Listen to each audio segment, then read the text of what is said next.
Sejam bem-vindos a mais um podcast da Richards e eu estou aqui para apresentar, né, junto com os meus convidados ilustres, Paulo e Ricardo. Sejam bem-vindos. Obrigado. Obrigado pelo convite. E ó, tem pergunta boa para eu fazer para vocês aqui hoje. Começa. E eu tenho certeza que o que tem aqui preparado aqui, dessa vez eu vim munido de algumas informações. Certo. A gente vai poder ajudar muita gente aí com relação a algumas informações aí sobre inglês, sobre as atualidades, sobre o que a gente tem de cenário nacional, né? A gente no último podcast foi muito assertivo em algumas informações e Certo. a gente quer repetir a dose aqui hoje. Então vamos lá? Ó, me Vambora. acompanha aqui. Primeira pergunta que eu tenho para fazer para você, Ricardo. Vamos lá, doutor. Qual é a real sobre os cursos de inglês e por que quase ninguém fala inglês no Brasil? Bom, existe uma diferença muito grande entre teoria e realidade. Todo o nosso sistema educacional aqui no Brasil está voltado para uma metodologia passiva. O que é uma metodologia passiva? Professor falando, alunos executando exercícios, memorizando, fazendo prova e esquecendo. E esse modelo é replicado no inglês também, né? As escolas ainda estão no velho beabá de gramática, escrita e muita teoria e pouca prática.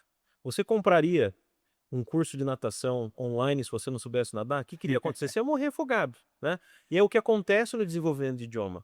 Não dá para querer ficar do lado teórico, tem que estar do lado prático. E tem que fazer diferente, né? As escolas já conseguiram comprovar ao longo de todos esses anos que o que eles fazem não funciona, né? Não adianta eu entregar teoria, eu preciso entregar prática, né? E colocar os alunos numa realidade de fala, que eles consigam experimentar e participar de um processo de desenvolvimento, principalmente no nosso segmento corporativo, onde eles treinem realidade de mercado, simulações, dinâmicas de grupo, experimentos, né, um laboratório mesmo de erro, de acertos, para que eles comecem a desenvolver fala. Legal. Então, é um processo que precisa acontecer, mas ele precisa começar lá no começo. Eu preciso colocar um aluno numa realidade de fala quando ele começa. Não lá no final, depois de 2, 3, 4, 5 anos, ele já está com tanta informação na cabeça, ele não consegue verbalizar mais nada. Aí a gente cria um estereotipo do aluno que chega até a Richards. 100% dos nossos alunos chegam traumatizados para nós, com experiências muito frustrantes, numa metodologia muito passiva e cansados de tudo que as escolas fazem. Então, assim, a realidade ela é muito ruim, né? Se a gente for analisar termos Brasil em todas as áreas, eu não estou nem só falando do idioma, né? Vamos falar aqui de sistema de educação fundamental até a faculdade. A gente ainda continua no mesmo modelo, com carteiras enfileiradas, professor de faculdade falando, ou professores de cursinho estrela dando aula, só focando em teoria.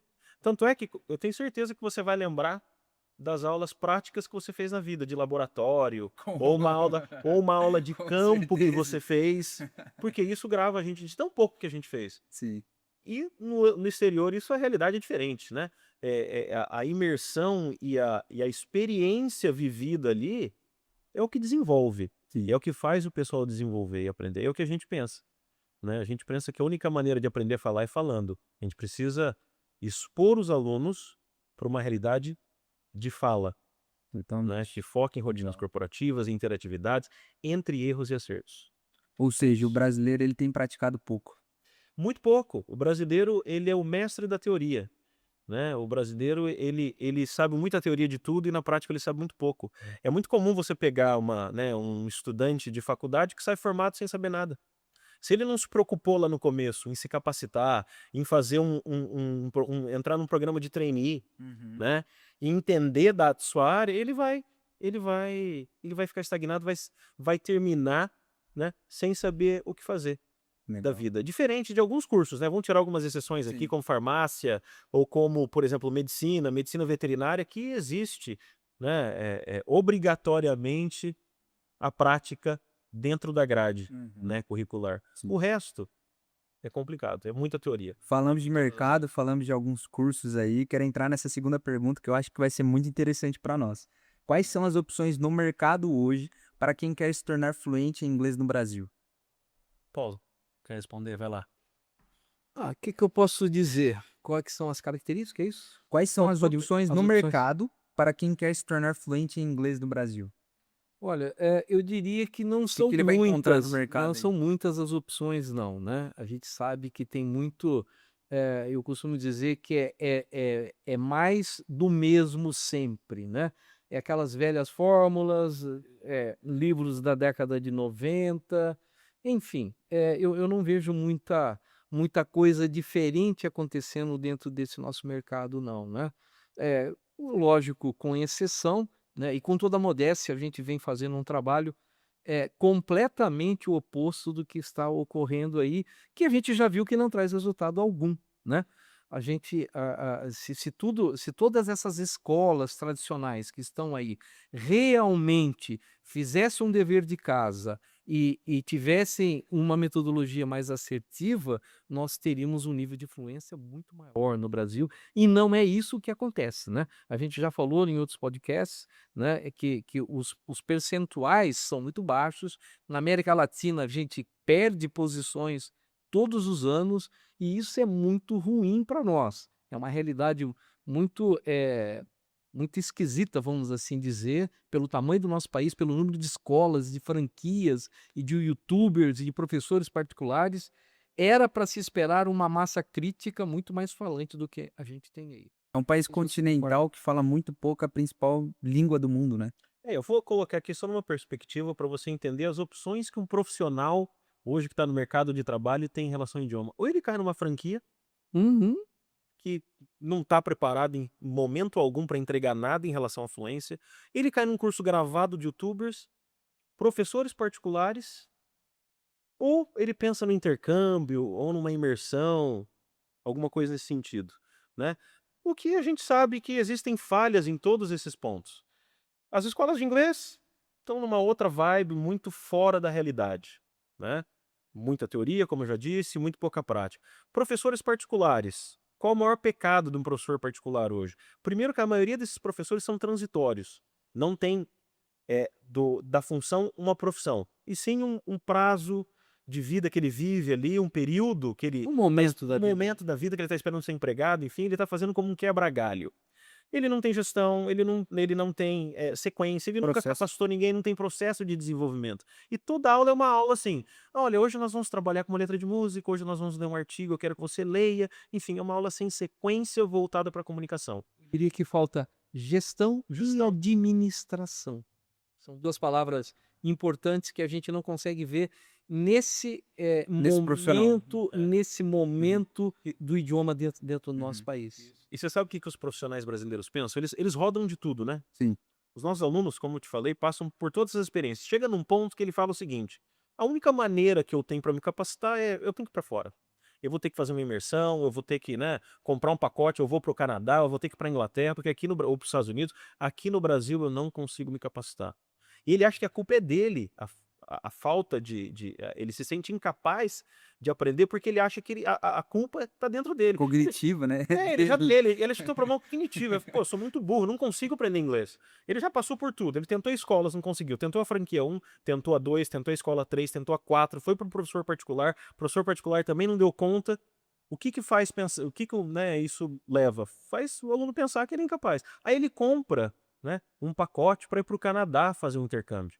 Acontece a mesma coisa, ele chega lá e tem uma experiência que ele vai para uma escola internacional de inglês, onde tem um asiático, onde tem um chinês, onde tem, né, um árabe junto com ele ali, com portas de entrada para o desenvolvimento do idioma muito diferente da deles, né, dos brasileiros. Então, é um caminho complicado, né, não é uma equação fácil, né. O pessoal que está, né, no segmento corporativo, a gente vê, o pessoal com bastante dificuldade em Esperando, né? acertar, né, o rumo para conseguir se desenvolver no idioma, né. Então, o mercado não tem muito para oferecer não. O Não mercado de atividade colabora muito. e é muita gente fazendo do mesmo. Sim, Essa é a questão aqui no Brasil, sim. né. É aquela coisa, né, abre uma hamburgueria, abre 200, abre uma barbearia, abre 200, e todo mundo se copia e ninguém entrega o diferencial.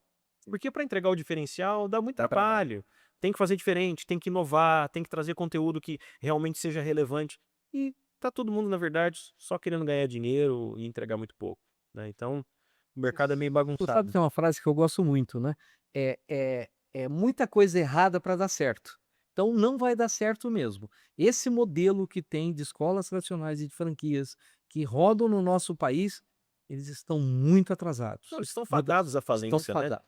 Tem que acabar esse modelo, porque é um modelo que já está provado por A mais B que não funciona. né? Você imagina, a gente tem uma população de menos de 4% no Brasil fluentes em inglês, né? Com o país com o maior número de escolas de inglês do mundo. E aí eu te deixo a pergunta, Matheus, aonde estão os fluentes? Né? Porque com um número desse de escolas era para ter muito mais gente capacitada. E no nosso segmento, que é o corporativo, menos de 2. E esses dias me perguntaram, né, Matheus, no meu Instagram, Ricardo, onde você tirou esse número de 2%? Eu quero saber a fonte. Você sabe o que eu respondi? Eu falei, a fonte é daqui de dentro. Nós temos uma área de BI dentro da empresa, de Business Intelligence, e nós não vimos nenhuma empresa que nós temos parceria ou contrato B2B com mais de 2% dos seus funcionários capacitados em inglês. E eu estou falando de empresas que demandam do idioma muito. Muito. Que Não precisam, passa né? que precisam, que são multinacionais, Uhum. né, que estão ligadas diretamente ao idioma, que precisam ser fluentes em inglês. Não chegam a 2%. Então, Eu vou os números são nossos mesmo. Eu vou para um lado mais simples. Pergunta para 10 amigos. Se dos 10 amigos, 2 responderem que são Perfeito. fluentes, Perfeito. a Mais gente ou menos por aí. É isso mais ou mesmo, menos por Matheus. aí. E assim, e pergunta para esses 2 fluentes o que eles fizeram. Provavelmente nem em escola eles passaram. Essa é uma outra questão, né? O brasileiro ele ainda está naquele modelo antigo mental de que ele acha que se ele não for para uma escola de inglês, ele não vai aprender a falar.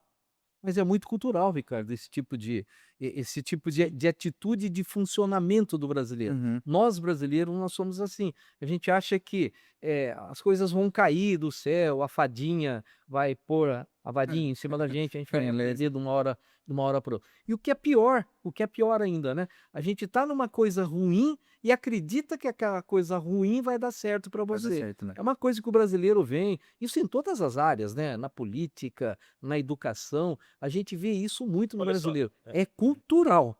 Olha só, onde as escolas erram, né? Por que esses pontos que o Paulo comentou são importantes, né? Quais são os erros que as escolas cometem? Primeiro, treinam mal seus professores E pagam mal. e pagam mal. A maioria dos donos de franquia de escolas de idioma nem falam inglês, não entendem nada do negócio. Compram uma franquia pura e simplesmente pelas margens que aquele Compra negócio um negócio. Pelos números. Compra um pode negócio. trazer. Compra um negócio.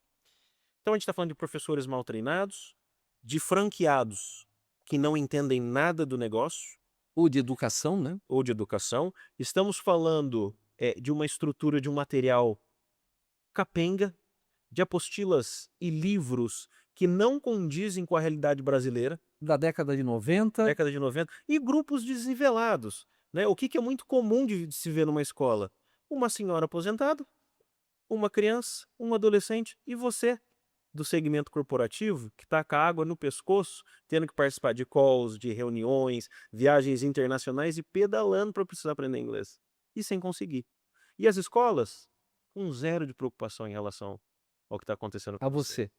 Zero. Outro ponto, né, o nivelamento que as escolas fazem. Eles te mandam um link para te nivelar. Manda um link, elas fazem uma provinha. O Matheus é um nível B2 no European Framework. Caramba, como é que você quer entregar fala para alguém avaliando teoria? Né? Então, assim, as escolas estão prontas, estruturadas para entregar teoria de verdade mesmo. Elas nunca se prepararam para entregar fluência, até porque elas não conseguem. Porque para entregar fluência Dá muito trabalho, né? dá muito trabalho. É aquela coisa, né, de pegar na mão e fazer acontecer. Você tem que andar caminhada junto com o teu aluno. Você tem que ensinar ele a pensar, você tem que ensinar ele a andar sozinho, você tem que ensinar ele a buscar, ele tem que ter consciência que ele precisa participar, que é um processo, que é, como o Paulo diz, né, que a fadinha do inglês não existe, que o caminho fácil não existe, porque esse é o sonho do brasileiro, Matheus. Ele está sempre atrás de achar alguém que tem a fórmula secreta para resolver os problemas dele, procurando atalhos. E atalho para desenvolvimento do idioma não existe. Ou você participa do processo R e acerta, ou você não consegue chegar no ponto que você precisa chegar. Então, assim, como é que eu vejo esse mercado aqui no Brasil? Tem muitos teóricos, né? A gente faz processo seletivo para multinacionais toda semana na Ratings. Hoje a gente já fez uns 15, 20, só hoje. E o que a gente vê? Pessoas muito capacitadas na teoria. Na hora de abrir a boca para participar da entrevista, eles travam. Por que eles travam? Porque nunca fizeram. Né? É aquela coisa do curso de inglês, né? É aquela coisa é aquela fala que eu te falei aí no começo, né? É o curso de natação para quem não sabe nadar. Você vai comprar um curso gravado de inglês, tenha ciência que você vai cada vez mais focar na teoria e não em fala. Se você comprar um curso de natação e não souber nadar, você vai morrer afogado. Quando você entrar na piscina, né, você vai ter que bater a perna, você vai ter que respirar, você vai ter que mexer o braço, senão você vai afundar. Exato. E é a mesma coisa no idioma. É treino. Precisa ter as ferramentas certas, metodologias certas para estimular a fala e entregar resultado e influência. Faltam treinadores com qualidade, talvez, nesse mercado, né? E entrando um pouco nesse assunto, eu queria puxar uma pergunta aqui, para entender um pouco da percepção de vocês. Vocês acreditam que a fluência no Brasil está desse jeito por conta dos professores? Em partes, sim, tá? Eu não vou culpar só os professores, mas o que que acontece com a maioria do perfil dos professores de inglês? Profissão transitória, pelo simples fato de, né, ser fluente em inglês, achar que é capaz de ensinar. Esse é um outro ponto importante, né? Não é porque eu sou fluente em português e sou nativo em português que eu consigo dar uma aula para estrangeiros de português. Eu não tenho capacidade de dar aula de português para estrangeiros. E é isso que muitos professores fazem. Moram fora ou aprendem inglês de alguma forma aqui, começam a dar aula sem percepção nenhuma de desenvolvimento no idioma, né? Então, assim, qualificação dos professores, com certeza. A gente entrevista, quando a gente abre uma nova vaga para professor, chegam pelo menos 400 currículos em 24 horas. Pelo menos. É muita coisa, gente. Desses 400 currículos, né, Paulo? A gente corta uns 350 de cara. De cara. A linha Porque, de assim, corte é... são professores completamente desfocados da realidade que a gente precisa, né? Quando a gente está contratando um professor lá na Richards, a primeira coisa que a gente analisa é perfil. Pô, como é que ele vê o idioma? E essa é a primeira pergunta que eu sempre faço. Pô, me fala o que que você acha do idioma. Como é que você enxerga esse mercado? 90% deles vão todos pro mesmo lado, pensando dentro da caixinha, pensando que gramática é super importante, achando que saber todas as estruturas é fundamental. Enfim, estão dentro de uma outra perspectiva. E muitos deles ruins no idioma, sem saber falar muito bem, enfim, tem de tudo, tá? Tem gente boa, tem gente ruim, mas um dos fatores que influenciam, né, e que traumatizam os alunos é o professor também. Tirando tirando as É escolas, verdade. porque quem está vendendo lá na ponta, né? Quando você tem uma franquia de escola de inglês, tem a franquia aqui, mas quem está te vendendo lá dentro de sala de aula é o professor. E o professor tá acomodadão, tá em cima de um livrinho. A coisa mais comum de acontecer, pelo menos na nossa área, né? Eu entrevisto muitos professores que são especialistas em inglês corporativo, em business English. Aí eu vou entrevistar, né? O cara falou, em quantas reuniões corporativas você já participou? Não. Ai, não. Quantos calls você já fez? Não. Eu sou professor de inglês, eu não participei de um call dentro de uma empresa, né? Quantas visitas acompanhadas numa planta ou numa feira internacional você já foi? Não, nunca fiz isso. Ele tá num livro, seguindo um livro de business, com uma realidade completamente fora da brasileira, principalmente, porque os livros funcionam assim, Matheus, o livro, ele é assim, ele tem de tudo, mas ele não é bom para nenhuma nacionalidade. Ele é um misto, né? Hoje a gente consegue ver isso muito nitidamente, né? A gente tá na estrada há muito tempo. Você abre um material de inglês e fala, cara, tá na ordem errada, isso aqui não devia estar aqui, isso aqui devia estar lá, isso aqui, a explicação tá muito complexa. Estão mais, assim, preocupados em formar professores do que falantes do idioma. É muito complexo, muito chato, vocabulário fora de esquadro e sequência errada. Porque o que a gente sacou lá atrás? Cara, a sequência ela tem que estar na ordem lógica de desenvolvimento. Sim. E é difícil acertar. E a gente acertou porque a gente já fez muito, a gente já errou muito, né? E a gente testa tudo na Richards, tudo, a gente analisa tudo que dá certo e que dá errado. Nada que a gente faz é sem mensurar e sem testar. E várias coisas a gente troca de posição. Sim. Porque, pô, isso aqui não ficou legal aqui. O rendimento desse assunto aqui, pra gente entrar nesse assunto, eu preciso de mais 2 ou 3 meses, porque o aluno vai estar com um grau de maturidade maior para absorver isso aqui. Sim. Então, essa percepção fina, você só ganha isso, você só adquire ela com o tempo. Porque você precisa entender, pô, que hora que eu vou apertar o parafuso? É aquela história, né? Quanto que custa para apertar esse parafuso? A gente costuma dizer que É. nós somos muita aviação lá. Muito. Lá. A gente presta muita atenção em todos os modelos, em todas as... Processo, né? Os detalhes, né? Processos. Uhum. Verdade. Processos. É isso mesmo. É isso que faz a gente ir mais para frente.